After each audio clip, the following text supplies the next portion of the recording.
France, the birthplace of the first liberal constitutionalist monarchy, triggered the crisis of 1798. The Bourbon dynasty, once reigning from the shores of Iberia to the swamps of Venetia and beyond, thought in their hubris that they could bring down the rising German power. The Great War ended with the German eagle flying triumphant over Paris. The Treaty of Tours saw our empire dismantled.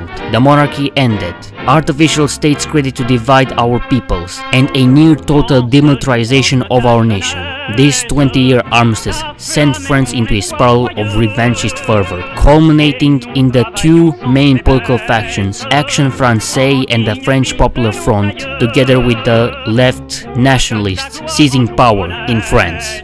But now that the moderate forces have been snuffed out, the coalition is beginning to break apart. Charles Maurras, the head of the pro-monarchy restorationist party, together with extreme nationalists and Catholic members, have garnered enough support to earn them influence in the National Assembly. The Popular Front, headed by Jaques Doriot, head of the ultra-nationalist authoritarian party, seeking to destroy and exterminate the Judeo-German menace that looms over France. These two have begun to increasingly undermine one another in a game for total control. All of this is happening while the left-wing nationalists under the rule of Inessa Armand are gathering their strength and waiting for the right moment to attack. Who of these three leaders will be able to bring France under her rule will determine not only the future of 50 million Frenchmen, but perhaps of the entire continent. For now, Jaques Doriot is in charge. We avoided the effects of the Great Depression. To revitalize the French economy, we will improve our national infrastructure and redirect our investments towards the construction of public roads and railways. Our scientists have announced new designs for our automax, and our heaviest designs, the quadrupeds, are to be built. In a great irony, our enemies in the British Isles and in the center of Europe made their goal in the Treaty of Tours to weaken our army, and even in this endeavor they failed, with our army standing at 400,000 brave soldiers ready to give up their lives to defend France, and they will all be sent in the peripheries of Paris to display to the people of this great city that France is not lost and that we will get our revenge. Meanwhile, the train is going nuts over there. The combat led to uncontrolled fires leveling whole swaths of the city's historic architecture, and the reconstruction of the city became a centerpiece of the French popular movement, who showed the progress of France by renaming the city to New Paris and modernizing the city. Our navy was also reduced to a humiliating size, and all of our colonial possessions were taken from us, leaving us as a purely continental power. France is abundant with degeneracy. It is about time we put these inferiors to work. After all, we are giving these individuals something better to do than death. Here they will not beg, only work. In our recreational camps, thousands of Germans and Jews still populate the eastern states of France, and we could do without them. Directive immediate. All labor and forced labor camps are to be reorganized into racial ghettos to accelerate the eradication process of all inferiors. There are whispers about a possible coup d'etat in Paris, but those are just conspiracies.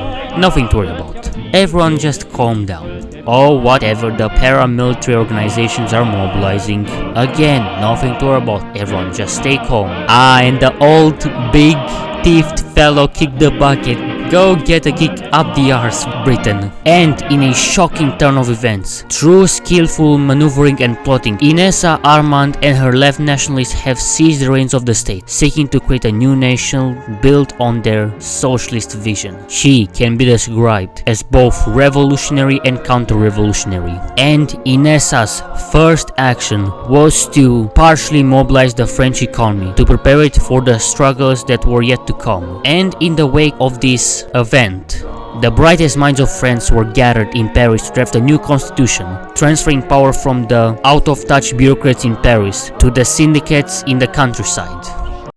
I was living in my house in Paris when I heard that the SP regimes were being reorganized to deal with the Jewish population of France. I believe that with the fall of Doriot's government, I thought that perhaps the left-leaning government would be more lenient towards us. Oh God, how how mistaken I was. It is in our interest to make sure that the old allies of Doriot do not come to power, and thus we have to send volunteers to put these rambling dogs down. Fine, give some concessions to the workers. Boo-hoo. So wait, nationalism without capitalism and socialism without internationalism. That just sounds like National Bolshevism. I swear, you women are just stealing from the National Bolsheviks, I swear. Ooh, and we have the option to choose what personality traits 𝒂𝒂𝒏𝒄𝒆 will have. She is a charismatic person, of course. You'll also get Jaques Doriot to reform our army and modernize it, to be able to take on the German and British menace. The new French economy shall be reinvigorated with new life to ensure a steady supply of steel and manpower for anything our war economy demands. We also have to promise to lower unemployment, otherwise the workers get pissy. And I just noticed that the research sound for this mod is the one from Victoria 2. Oh, I like that. They threw me in the back of a truck that fateful night, and after broughting me God knows where, I remember a hard hit into my jaw. Your feet still work, pig. Don't try and be petty.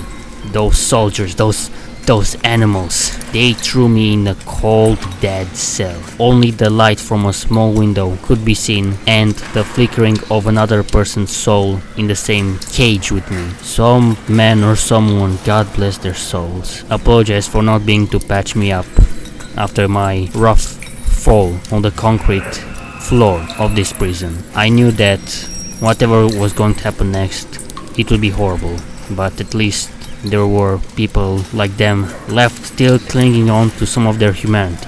My new home. We are heavily investing in our civilian sector, since we won't have the stability necessary to expand this sector of our economy during wartime. And we are working to bring down factionalism in our party and bring all party members behind the rule of Inessa Armand, and bring up the fervor of our people in our common mission to take revenge upon the German nation which so wrongly did us. Our economy is quickly growing, and soon we will meet our goals of remilitarization and rearmament. We will also invest in the autometro, and after modernizing the railways, helping our fisheries in the south of France, which were decimated by worker strikes, helping the unemployed population of the north of France, subsidize our businesses, and finally build the railway that leads all tracks to Paris. And with the last 20 years of political and economic crisis, it is time to finally give our cities the much needed attention that they deserve. Now we can invest in the ports of Marseille, invest in the wine industry of Bordeaux, bring the much needed funds to our trade center in Orleans, invest in the famous Silk of Leon, and now we can focus on getting rid of the remaining devastation that was inflicted on Paris by the Anglo-Saxon barbarians. Wait, Imperial Civil War? Yes! A third of the British Empire is just gone, just like that. The grueling days of labor at the camps, breaking rocks, always hoping not to be on the receiving end of some guard's reprisal. After being done with my work, I wandered the outskirts of a forest, an ever-present tease of freedom, of liberty, of things I knew I would never get to have. One man whose suffering, whose name will be forgotten to history and never remembered. He guessed that I was not planning on wasting the rest of my life in this horrible place, and so he told me that he would be planning an escape with a few other inmates. Of course I accepted. I would rather risk it all to escape from this place than to live out the rest of my miserable days breaking away rocks until one day thrown aside to die and perish. And I thought, maybe there's a chance for freedom, a chance to escape. And I knew that I would sacrifice whatever necessary to achieve this endeavor. After our day of work ended, we waited until the night set. Under the light of the moon, we escaped the camp. Me, Michael, and a couple other men went and hid in the forest near the camp, knowing damn well that eventually those bastards would realize we were missing and go hunting for us. but Michael, he said he had a contact. Perhaps he could get us out of here. We only had a couple of hours, so he had to move quickly. We saw him in an empty field, waving. Our contact! He's the one that will stow us away on a train towards Switzerland. That poor fool celebrated. That was when the first one fell. Gunshots, screams. The bastard had betrayed us. Michael, dying and bleeding in my arms, could only spout a couple of words. Take care, Antoine. I ran like a mad dog. I ran through forests and hills, the rocks constantly cutting at my feet. I could see a trail of blood staying behind me, but I didn't care. I just continued running for hours, until I collapsed. I realized in the middle of nowhere that if I had any hope of freedom, it would cost me dearly, and all the hope and optimism that I had turned to ashes. Oh, classic 𝒂𝒄𝒏𝒄𝒆 player, playing friends while listening to Die Wacht am Rhein, and redirect our investments towards military production. And George's efforts at reforming our army have been starting to pay off, now moving towards having a semi-modernized military force. We may stand at only 51 million people, but together we are strong in spirit and strength. Russia wins the orbit wars. What? Russia is overpowered, I'm telling you. Teslaification is essential to bring our nation up to course with the other advanced industrial nations and give us the ability to tap into the wireless energy network, significantly improving the efficiency of our industries. Finally, we will begin by remilitarizing the Rhineland. The time is now to fully enforce our sovereignty. March on the artificial creation that is Brest. And we got Brest back. Oh, what is that, Germany? The eyes! I see the eyes! The eyes! We shall look back at the legacy of Joan d'Arc. Much like the Maid of Orleans, Armand shall liberate France from the grasp of the British and German hegemonies. Their empires will cease to exist in time, eventually replaced. This will require the effort of both men and women in battle and on the home front, and thus will bring total gender equality to France. And now, after years of effort, we can finally fully modernize our military. We will work on befriending Spain and Russia. Come on, Spain, you know you want us.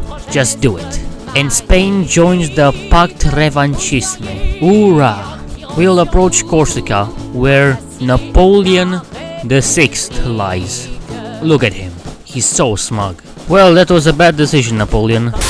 It had been a couple of weeks since the ambush. My eyes bloodshot with exhaustion and terror, my stomach growling at my severe malnutrition. But I had one thing pulling me forward: determination of a better life, freedom, of calm from this madness.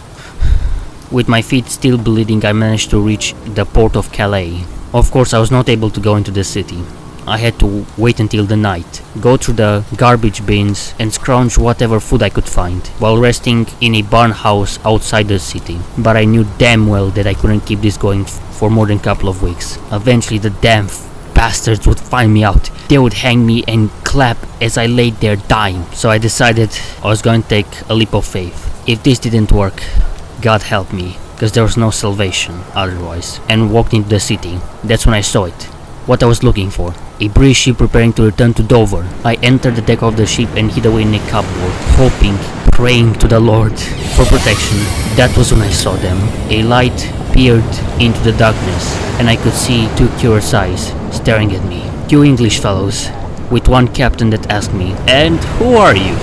Just sitting in this cupboard. I begged for them. I didn't understand what they were saying, but I begged, cried, pleaded not to return me to those beasts, not to undo and throw in vain all the suffering that I went through. I do not necessarily understand what you're saying, but I know a man fearing for his life when I see one. Whatever he said must have been good, because he closed the cupboard and moved away. For the first time in weeks, perhaps months, I finally felt calm, peace. Perhaps this would be it. Perhaps I'll get to escape. Finally, I would be free. Now is time to end the Dutch threat. We cannot risk them allying with the German Empire, and thus we must put an end to them right now. Germany defends the Dutch. We are going right now. We need to move quickly. It is time. Moving on the Dutch, we will call in everyone we can. And the Dutch have capitulated. Now it is a matter of holding. We are cutting down Italy to pieces, even in this time when they are super incompetent. And with the fall of Lisbon, the wretched Portuguese Republic falls. Germany, now you get to see what it's like to have Russia endlessly attack you, but this time they're less successful. Yeah, Russia, just throw yourself at their line, I'm sure that will work very fine. They're doing it both from their side and my side over here, they are the ones taking care, I'm not the one doing that. There you go, Russia already 550,000 casualties. Very nice. Ooh, what's that, Russia, you're being pushed back? Oh, I'm so sorry for that. You suck, Russia, honestly. Taking 1 million casualties in 3 months, incompetent army looking ass. You know what, I think I'll just focus on Italy and let the Russians die a little more. I just want to enjoy it. Let's push through. That's the Italian army gone. Oh, and it looks like we are not going to have a Russia. So sad. Sad. Very sad. Sad. And we have created the free worker state of Italy to help us. Oh no, my forces are overextended all over the place, so unfortunately I am not able to help the Russians, which have no divisions and are getting wrecked. Oops. Are you feeling good, Russia? You don't look too good. Let's begin our offensive across the Rhine. And I announce that we have encircled a lot of freaking troops, like this is a lot. Meanwhile, how is it going on the Eastern Front? Well, I see the Russians are handling this just well enough. 3.2 million casualties? You're fine. You're only 1/3 store capitulation, come on, walk it off. I'm fighting for my life! Y'all killing me with this! I gave y'all 30 years of my career! Robert. 30 years of my career! Their lines are pretty sparse right now. I have to tell you, the Russians are always a great distraction for the enemy. And there goes Berlin, the city of my dreams, and the nightmare of the Germans. Damn, I've killed 3.4 million Germans? How did I do that? Now we can just go on an all-out attack. Right at the perfect time, it seems like the Russians are currently collapsing on the Eastern Front.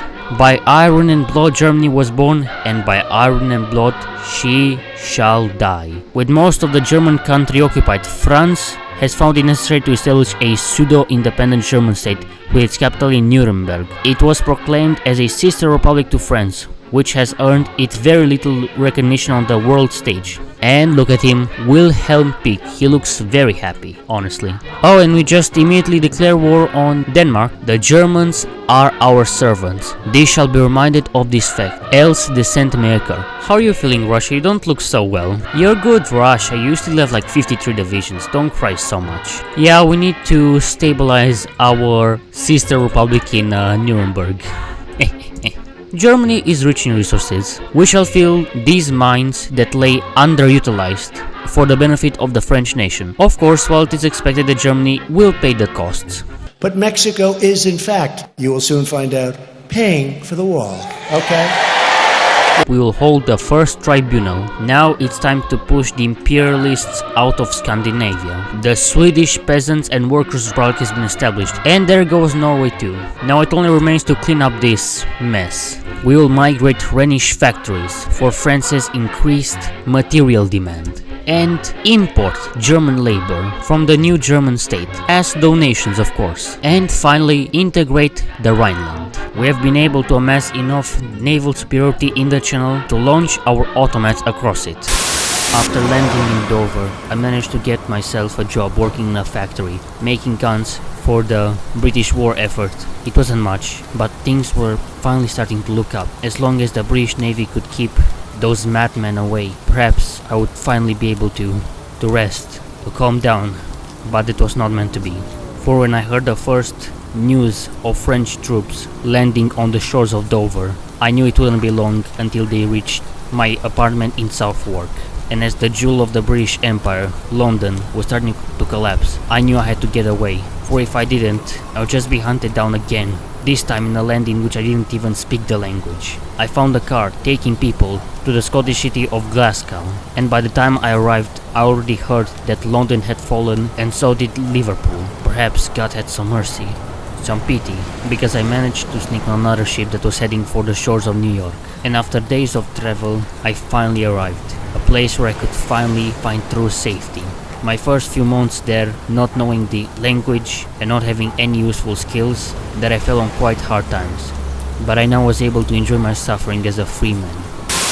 For the first time since the Norman invasion, foreign troops marched into the British capital of London. French forces pushed down the Thames, meeting fierce resistance from retreating British forces.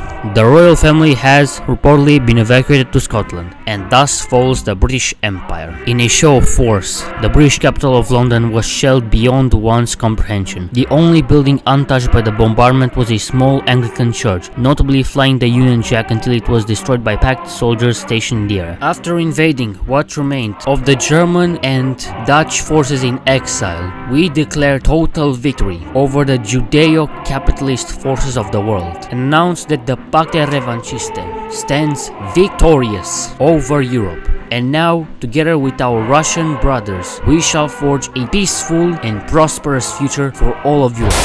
I watched hopelessly as the Pacte Revanchiste consolidated control of Europe, snuffing out whatever hope for liberty there was. I believe that it was the end for France, the birthplace of liberalism and freedom, having snuffed out its own light. That was until that fateful day on the 24th of September 1945. The mad French government declared war on their former ally in Russia. Eventually the Russians reorganized and managed to push back the French forces, and it would take another 4 years of grueling warfare for the war to finally conclude in a Russian victory. France's empire was dismantled once again, and a despotic government was brought to power. The transition saw the systematic destruction of the nationalist movements in France, and its borders returned to those post-World War I, but with Alsace-Lorraine included. Now the Russians are celebrating their victory day, and after years of work I was finally able to get enough money to return back to France. The new regime is by no means perfect, but compared to the anti-Semitic old one, it was a breath of fresh air to finally be able to walk the streets of my dear city of Paris without worrying about being attacked by thugs. This is a message to all those reading my autobiography. Value of freedom, for it is a gift whose immense value you only realize after you no longer have it.